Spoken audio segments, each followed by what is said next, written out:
ممكن تمشي من هنا؟ ايه؟ طيب امشي لان انا بصورك.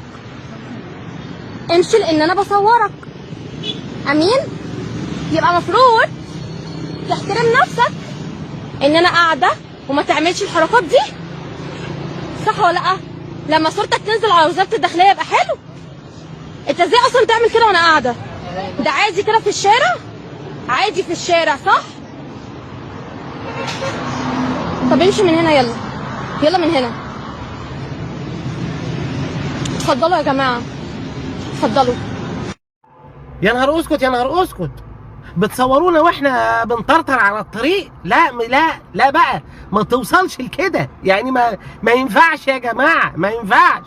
ده احنا كلنا بنطرطر على الطريق، ده احنا عندنا السكر وكمان الجو برد، ثم الطرطره على الطريق دي بتخلق نباتات احنا مش عارفين ايه.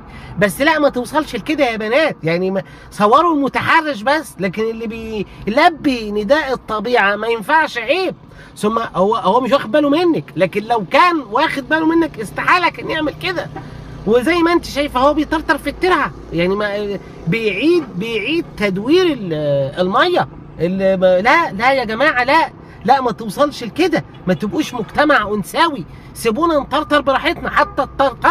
حتى الطرطره مش مهنينا عليها.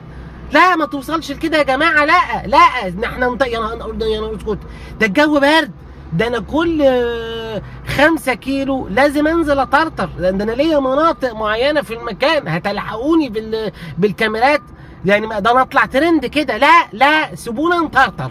لا يا جماعه، الا عند الطرطره بقى ولازم نقف ونتكلم. يا نهار ازرق، ده لا الجو برد، والحاجات في الحاجات بتعمل حاجات، فالواحد لازم في الحاجات. ده انا ليا في كل حته مكان لازم اطرطر فيه، كل ما اعدي عليه امسي. ثم لا ثم المثل بيقول ايه؟